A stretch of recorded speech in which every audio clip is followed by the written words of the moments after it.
Hello and welcome! Coming to you once again, not quite live, from One Take Studios, where today's topic is solving equations by multiplying and dividing. These are going to be just one-step equations, and this is taking a look at how do I undo and solve one-step equations using multiplication and division. And this video is not going to have fractions. Stay tuned, I'm going to do another one in the future with fractions as well. Alright? I would like to suggest a set of questions for your brain to help focus you when you're solving equations. This works for multiplication and division, but this works for everything else really too. If I'm trying to solve any equation, I first want to know where is the variable. Then I want to identify what is with the variable, what numbers are with the variable, basically on the same side of the equal sign. So is there anything else on the same side of the equal sign as the variable, because I'd like to know what it is. Once I've identified those, how are those things attached to the variable? So chances are I found some numbers next to the variable, and there's some sort of mathematical operation attaching the two of them. And then I'd like to know, how do I break that attachment? Because if my goal is to solve by getting x by itself, I want to unattach everything around the x. I am unwrapping the x, kind of like a gift. So by way of example, nothing super crazy here. Let's just go with 3x equals 21. If I use my questions, where is the variable? There, it is right there. What is with the variable? A 3. How is the 3 attached to the variable? Well, that says 3 times x, and so therefore how do I break that attachment? How do I undo multiplication with division? I'm going to divide the left side of my equal sign by 3 and the right side of my equal sign by 3. Again, doing the same thing on both sides keeps that balance, keeps us actually having an equation here. 3 divided by 3, gone. There's my x by itself. And 21 divided by 3 is, dun dun dun, 7. That's it. That is it. These help focus you. You're not like just memorizing random stuff. There's actually a reason for everything that you're doing. Let's do one with negatives. We can do that.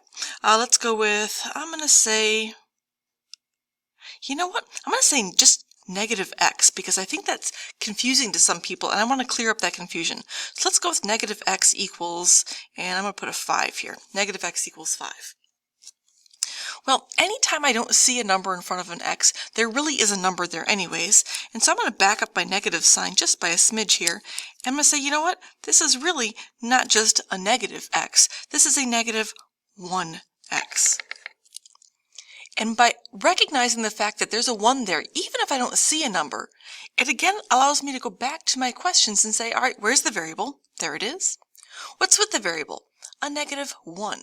How is it attached to the variable? Again, this is being multiplied, negative 1 times x. And how do I break that attachment? Well, okay, dividing by negative 1 to undo, to break the attachment of multiplication. I want to do the same thing on both sides. Anything divided by itself is going to drop out to 1x, just 1x by itself. And then 5 divided by negative, again a positive divided by a negative, we're going to call that a negative 5, and that is the answer. That also works from the standpoint as if you think about back here, this negative sign can be seen as a negative sign or as an opposite. So this is saying the opposite of x. Well, the opposite of x, opposite of 5, negative 5. So it all sort of plays together. Let's look at a division problem, shall we? What would that look like? That probably is going to look something like this. So let's say that I have, we're going to go x over, ooh, that's over, can you see that? X over 4 equals 10. X over 4 equals 10. Where's the variable? Right there. What's with the variable? A 4. How is the 4 attached to the x? Well, it's attached through division. How do I break the attachment? How do I undo division? Through multiplication. So I'm going to multiply this side times 4, and I'm going to multiply this side times 4.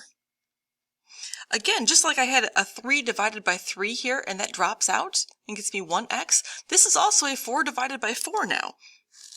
There's my 1x by itself, and on this side I've got 10 times 4, which makes 40. Da-dun, da-dun. There we go. There's my answer. One more for the fun of it. Let's just do a double negative this time, shall we? I'm going to call it x, and this is going to be x over a -2 this time. X divided by -2 equals, I think I would like to do a, I'm going to do a -8. That sounds like fun. Okay, so I have x divided by -2 equals -8. Where's the x? Right there. What's with the x? A -2. I don't want to say that the -8 is with the x because it's on the other side away from the x, but the -2 is here.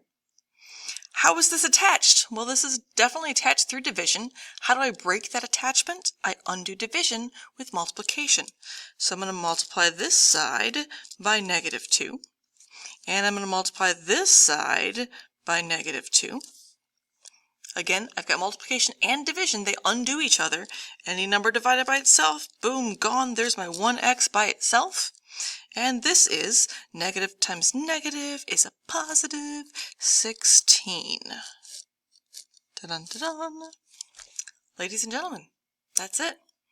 All right, that gives us an excellent starting point for this topic, and hopefully I'll see you again soon. Thanks.